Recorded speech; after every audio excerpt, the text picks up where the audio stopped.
Bonjour à toutes et à tous et bienvenue dans cet épisode de Demain en solution. Aujourd'hui, on va parler de la monnaie.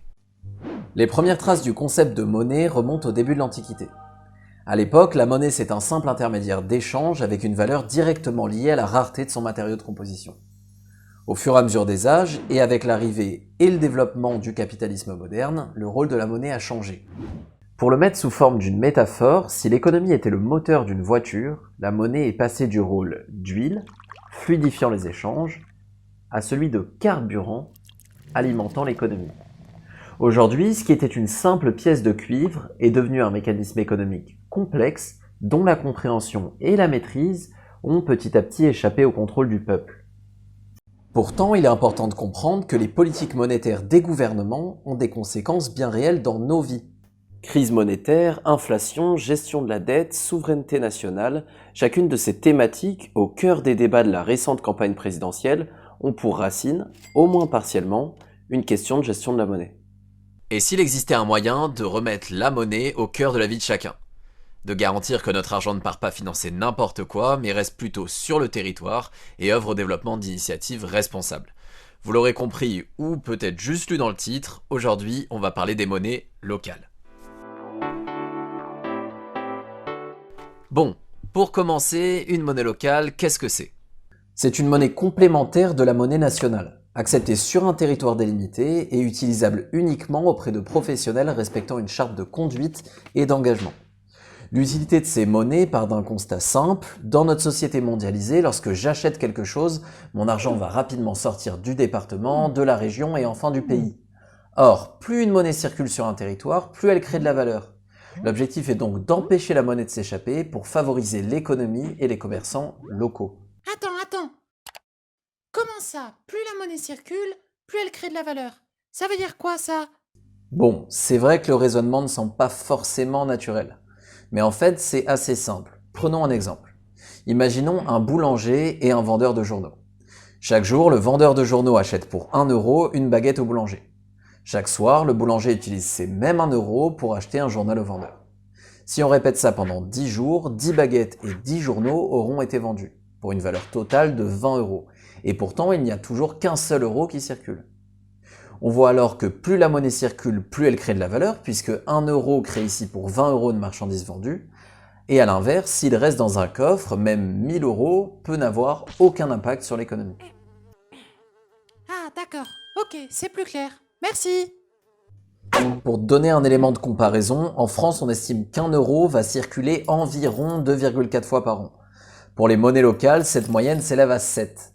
C'est 3 fois l'euro et en plus, c'est de la valeur créée pour des productions locales et responsables. Assez pour les explications.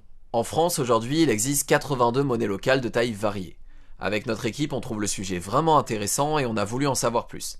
Et comme on vient du Sud, on est parti voir Barthélémy, le responsable Marseille de Larou, la monnaie locale des départements du Sud. Pour vous donner un peu de contexte avant l'interview, Larou c'est la 5e monnaie locale française, avec 300 000 euros en circulation, 4 000 adhérents dont 1000 professionnels. Maintenant que vous savez tout, on peut y aller.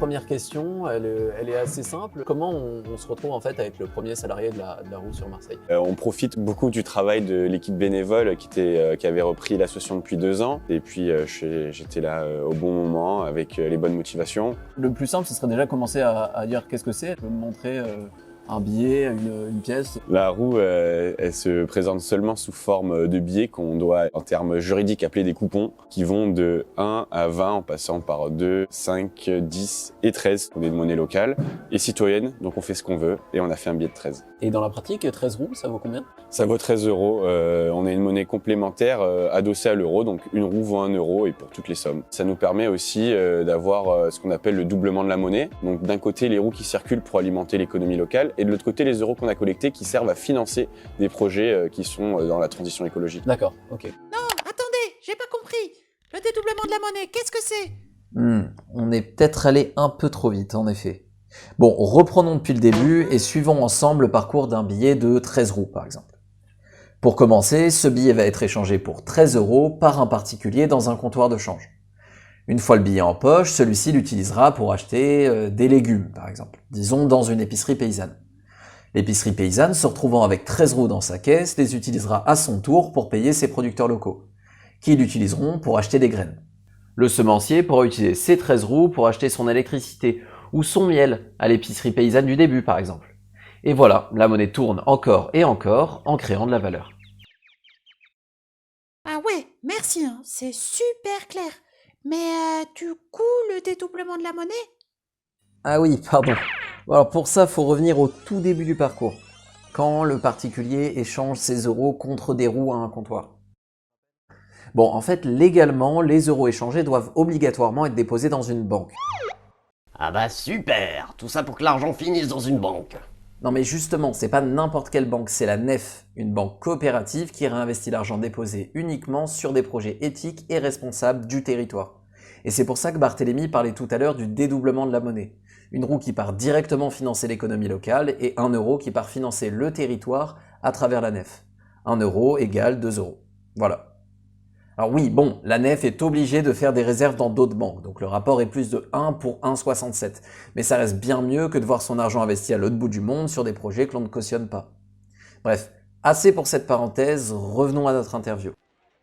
Si moi, et d'ailleurs c'est le cas, si tu devais me convaincre en tant que particulier d'échanger mon argent pour des roues, qu'est-ce que tu me dirais? Comment tu le dis aux personnes qui viennent te voir dans l'association? Moi, je leur parlerai d'abord de l'engagement que c'est, dépenser son argent dans des commerces qui font vraiment vivre le territoire, acheter des produits de qualité, ça aussi c'est important. Ce qui est intéressant, c'est qu'on est dans une démarche de contrainte volontaire un petit peu. C'est-à-dire qu'une fois que j'aurai mes roues dans mon portefeuille, je dirai faut que je trouve un endroit pour les dépenser, je vais me renseigner et je vais découvrir un nouveau lieu, une épicerie paysanne à côté de chez moi, un nouveau restaurant. Et puis les billets sont jolis aussi. Si j'étais un professionnel, qu'est-ce que ça m'apporte moi au final? D'une part, d'avoir des particuliers qui sont adhérents à venir dépenser leurs roues chez lui. Et puis, on est toujours là pour les accompagner à dépenser leurs roues et donc leur proposer des solutions pour se fournir sur le territoire. On aime les mettre en relation. Donc, c'est-à-dire que quand un nouveau professionnel intègre le réseau, on va proposer les services des autres adhérents du réseau à ce professionnel et inversement. On va essayer de créer un peu une communauté qui se veut vertueuse. Il y a possibilité pour les professionnels de revenir à l'euro, c'est ce qu'on appelle une reconversion. On fait ce suivi-là pour éviter ce genre de situation, mais oui, on n'est pas là pour asphyxier les professionnels non plus, ils ont leurs contraintes avec la trésorerie et autres. Sur l'année dernière, on va prendre juste ça, c'est quoi votre réussite, un truc dont vous êtes content, dont vous êtes fier? Il y a une grande fierté qu'on a eue, c'est le projet du marché au palier. Pendant la crise sanitaire, les marchés étaient fermés et on avait des producteurs qui étaient adhérents, des petits producteurs de territoire qui nous disent on va mourir là, on peut plus vendre notre production. Et du coup, on a monté une boutique en ligne pour ces producteurs qu'on a fait travailler avec des livreurs à vélo qui sont aussi adhérents, qui font la livraison du coup de ces produits. Et on a mis un peu en relation tous ces acteurs pour que les producteurs puissent écouler leur production. Et c'est un peu ça, voilà, le cœur de métier de la roue, c'est de trouver des solutions quand les situations deviennent aussi catastrophiques que pendant la crise sanitaire. Donc là, c'est bien plus qu'une monnaie à ce stade. Bien sûr, la monnaie, c'est l'outil, mais derrière, le travail de la roue, c'est aussi d'être un peu un catalyseur des initiatives et un point de rencontre pour les entreprises de la transition sur notre territoire. Ok. Et alors là, pour 2022, c'est quoi votre grand projet? C'est quoi qui est dans les bacs là aujourd'hui? On a surtout la roue numérique, donc même si les billets sont que sous forme de coupons pour l'instant, on va y ajouter une application de paiement numérique qui est disponible sur l'ordinateur et les téléphones. L'idée en fait qui est préparée depuis 2 ans à la roue, c'est de faire le changement d'échelle, donc passer d'une monnaie qui est connue que par, on va dire, un cercle d'initiés à vraiment un outil grand public qui va pouvoir donner toute la puissance de cet outil.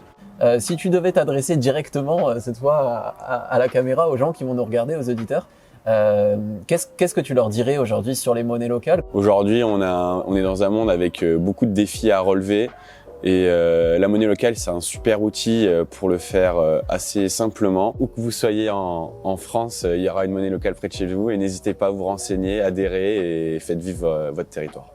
Waouh, c'est beau. Merci en tout cas écoute, de cet entretien. Merci à toi. On peut peut-être se serrer la main de manière... Merci beaucoup. Merci.